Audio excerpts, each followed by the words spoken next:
y'all, welcome to another Bulletproof Chat. I have my bulletproof coffee, I hope you have yours too. And you have got to see this mug. It's bulletproof coffee shaken, not stirred. This is like the ultimate mug for my bulletproof chats. That cute mug came from Keto Shirts, and I will link their website along with their Instagram in the description. I've been wanting to make this video for a really long time, and I haven't because I didn't know the right way to go about it. And I finally just came to the conclusion that I don't think there really is a technical right way to do it. Even with the best of intentions, people are still going to get offended or think you're talking about them personally. I have always been honest with y'all, and I'm always going to be honest. And I do want to put the disclaimer out: if you are easily offended or if you're going to take anything I say personally, please don't watch the video, because I am doing this video with nothing but good intentions and just want to speak my mind, and maybe I can help somebody because I've struggled with the same stuff. Okay, now with that being said, I'm just going to jump into it. I'm not exactly sure what I'm calling this video yet, but it's probably going to be something like how I'm able to stick to keto and to stop sugarcoating the truth. We all have our bad days and we all have our slip-ups, and you know, that's normal. We're human beings. But a lot of times I feel like our society and our culture, not want to step on anybody's toes, has made us do anything and everything we can to not have personal responsibility, and to do everything we can not to have to take the blame for our own stuff. Before I started keto, and with every diet I've ever tried, I always had excuses, you know. I don't have the time, I don't have the money, I have such and such health condition, I'm never going to be able to lose weight, I've been like this my whole life, this is all I've ever known. You only live once, so might as well be happy and do what you want.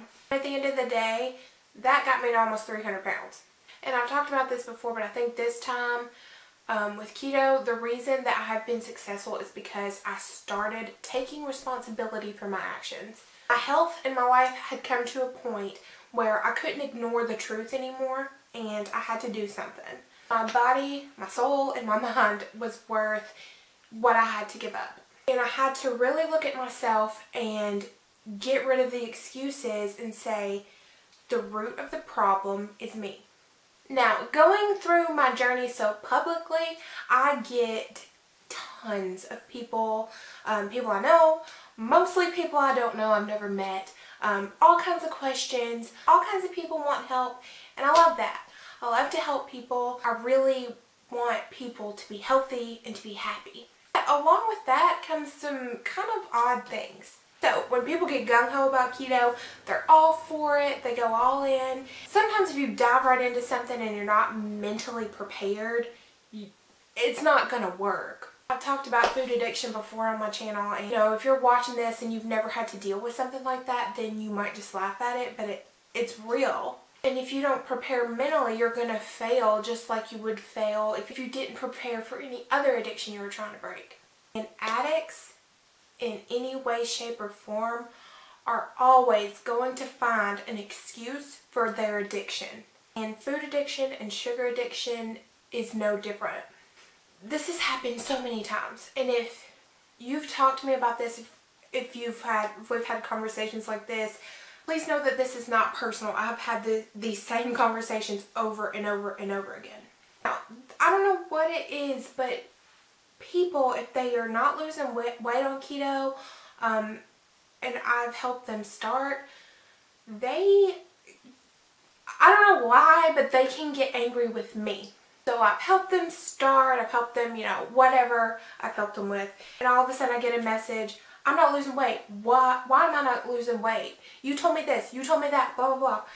And it is so frustrating if you're trying very hard and you're not losing weight. But what I can't do is sugarcoat stuff. When people come at me like that, real hostile, I don't like it. I gotta be honest, I don't like it. And especially 9 times out of 10, these people are posting all these sugary, carby foods that they've been eating all the time. It's one thing to go off plan and, you know, mess up, but every time I've done that, I know that I'm to blame. And what really gets me about it is how upset people get if I say something like, maybe you're eating off plan a little too much or something along those lines. They blow up. You know, I'm sorry, but I'm not one to sit there and hold your hand and tell you, oh, well, you know, all these floofy things we've always heard. You know, maybe I am wrong for not sugarcoating things, but I'm never mean. And I always try to come from a genuine place. I don't think it helps anyone to just sit there and pretend like you don't know why they're not losing weight. And I posted stuff like this on my Instagram before. This may be an unpopular opinion, but like I said, I'm just going to stay truthful. I don't think it's right to sugarcoat things with your friends or loved ones either. Now, I'm not telling you never go up to someone and say, hey, you're fat, you're going to die. That's rude. But why do we have to, when our friends are like, oh, I'm so overweight? No, you're not.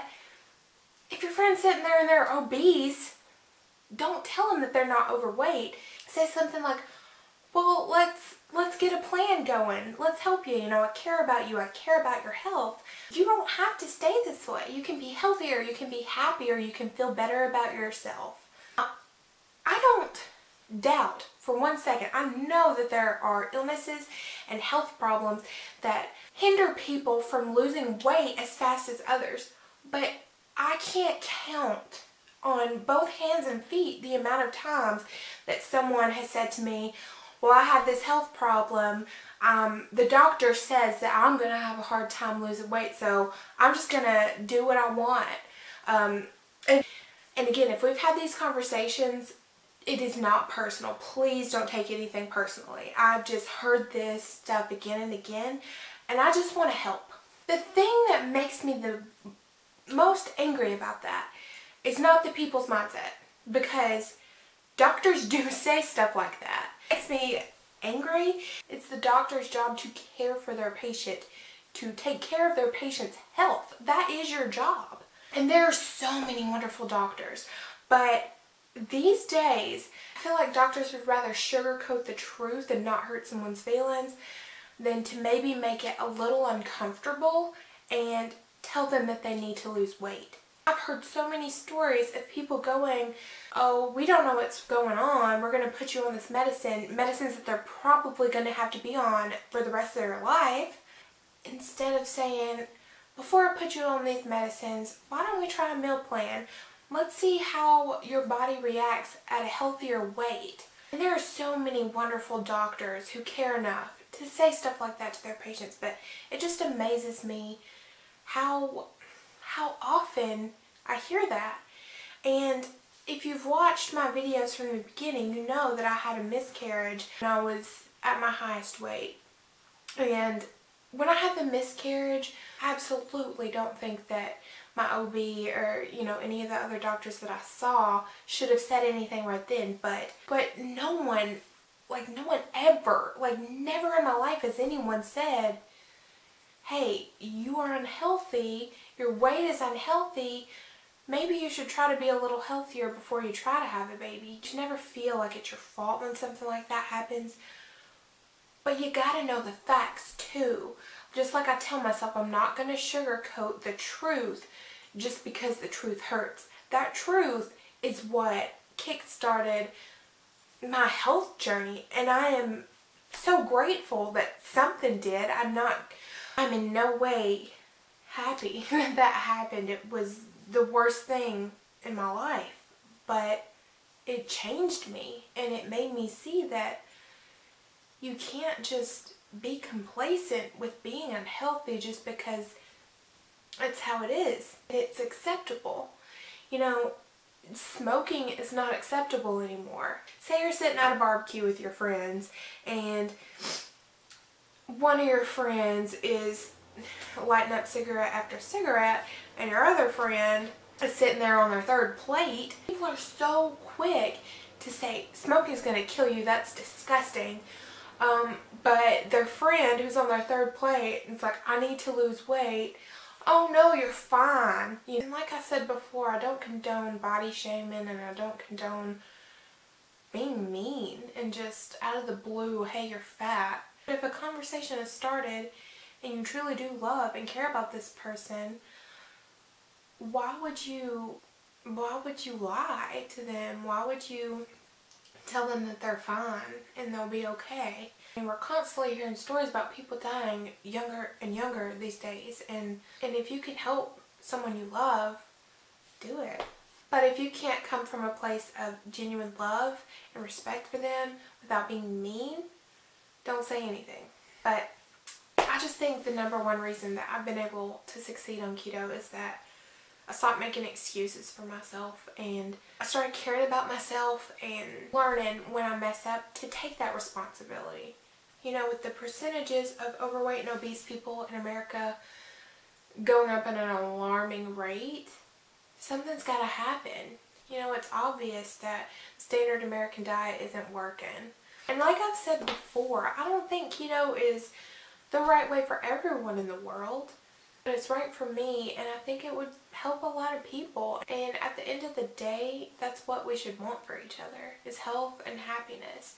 We shouldn't have to feel like we need to sugarcoat everything. There are ways to say things. There are ways to say the truth in loving ways. I don't want anyone to take this the wrong way. There are a lot of mean-spirited people, and if you have anything other than good intentions, you shouldn't say anything.